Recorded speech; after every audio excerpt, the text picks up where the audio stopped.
enjoyed ourselves in our first annual youth harvest. Amen. Hasn't this been a beautiful meeting? And we thank God for that. And I want to first give honor to God, who's the head of my life.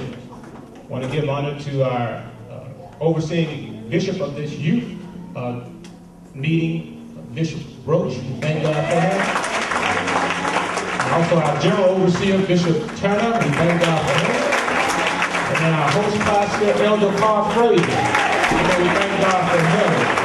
And for all of, thank God for our Vice President, Deacon Smith. Let's give Deacon Smith a hand. Amen. Thank God for him. And for Brother Deacon Smith, who's working so well along with us. And we thank God for how God has blessed us with great people among us. And we thank God today for our theme on today, talking about I need you to survive. And I just wanted to give some words of encouragement to our young people. The Bible let us know that we wrestle not against flesh and blood, but against principalities, against powers, against the rulers of the darkness of the world, against spiritual wickedness in high places. You know, we're not wrestling against flesh and blood. In a natural warfare, what they do is, if you want to join our armies or our military service, even though it's volunteer, the first thing they do is they make you take a physical. They want to make sure that you are able to be out on the battlefield and be an asset. If you are blind and can't see, even though you want to serve your country, they realize that because you can't see, instead of you being an asset, you become a liability. I mean, if you can't hear and you're out there on the battlefield, even though you want to serve and you can't, I need every member of my body in order to be a complete and a perfect person. In order to be a spiritual person, we need every member to operate together. And because when you look at me, this is flesh and blood. But when I'm fighting the devil, I'm fighting against spiritual wickedness in high places. Then I need to have my spiritual things in order. If the eye said that because I'm not the hearing, that I'm not part of the body, do that make sense? So I need my eyes. I need my ears, I need my mouth, I need my legs. You know what? I even need my toenail. Hey, man, I need that too.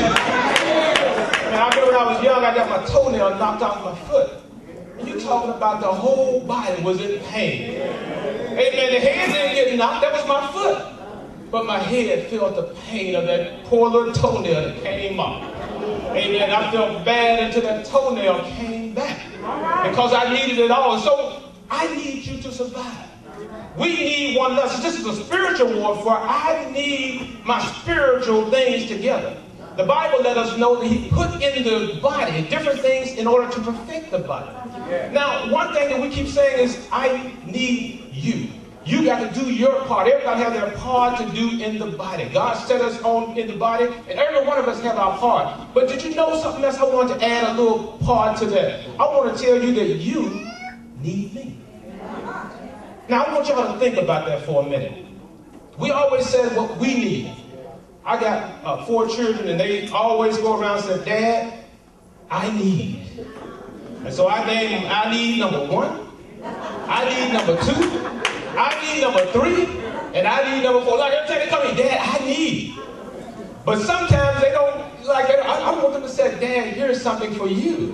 But instead, they always, Dad, I need. And some of us are just like that. We some I need saints. We have never done no one who want to build ourselves up to help somebody else. All we want to do is say, I need. And we want to tell people about giving. And when we say give, we say God said it's more blessing to give than receive. You know what we're saying? We're saying it's more blessing for you to give to me than you to ask me to give to you. That's what you're really saying. It's more blessing for them to give than to receive. But we got to learn that you have a part too. And in order for you to be a help to me, I'm going to tell you what you got to do. You got to get close to God. You got to let God work in your life. If you want to be a help to me, I need somebody who can help me to be built up spiritually. I don't need nobody with a whole bunch of junk and mess that they talking about. I need somebody who can get a prayer out to God. And I need you, you need me, but I got to be prepared and put myself in a position that I can be of help. to someone. Now, young people, can you be a help to someone? I'm going to say, I look at all these musicians over here. I see them over here playing. Some of these musicians, Brother Johnson right there, Minister Johnson, I remember when he was a little boy. And in our church, there was a preacher that used to play the guitar. His name was Minister Briggs, Elder Briggs. And he played the guitar. And I saw that young man watch Elder Briggs every time play the guitar. And how he wanted to get on there and play that guitar. Because Elder Briggs was doing something positive. He was giving this young man receive. And today in our church, I got a young man in our church that every time this young man come to our church, he always said, Deacon Frazier, did you see what Minister Johnson did? He took that guitar and he did it like this. And he was on that keyboard and he did it like this. And that young man, every time he passed the keyboard, he touched his fingers on it.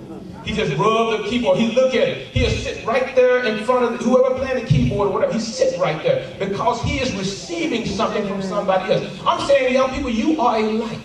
And somebody is looking at your life. And if you don't be a light, you might let somebody down. Some young person is looking at you. Tomorrow, you might be the person up here. But today, young people, they might be the person up here. But today, they are looking at you.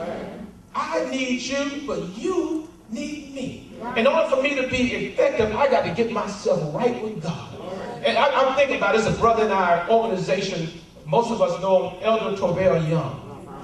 And I think so much of this brother. I see how this brother go and he studied. And he learned things. And you know what he do with all that learning that he get? He shared. You go out on the internet right now and look at the Newborn Lighthouse Church, and you will see many lessons and things that he put out there for the young people. Even in the congregation, he had little meetings that he had set up. This time, he taught us about Greek. Those of us who want to know about it, he's always looking to be able to help somebody. Are you preparing yourself so that you can help somebody? Or are you an I need person? We need some helpers in the church today. There's enough I needs out here. Everybody needs something. But we need somebody who are willing to get down on their knees, to get close to God, to turn their plate over a little bit, to fast, to pray. We need you to be able to grow up. If I saw you had a little child and you come to church, one convention one year, I see you once a year, and you got a little baby, I said, oh, that's a pretty baby. The next year you come and that baby is still in your arms and you rock him, I'm saying, that's a pretty baby, but that baby a little slow. The third year you come and that baby is still in your arms, I'm going to say, something is wrong with that baby. Amen. Something is wrong with some of us, amen. We ain't growing up. We need to grow up in God. It's time for us to stop crying so much. It's time for us to stop saying, oh, I can't make it. But we got to get in God. When you get in God, God can lift you up. You need me, but I need you. We both need each other. So let us build ourselves up that we might be a help one to another. Young people, I'm talking to you today. This year, next time when it comes next year, I want you to have yourself built up. I want you to be able to help somebody. I want you to look out and say, I'm going to help somebody. Some young person is watching you today. Be a light to that young person. Get yourself together. Read your scripture. Know how to help people in the word. Don't always be the one who's down, but be somebody who can lift somebody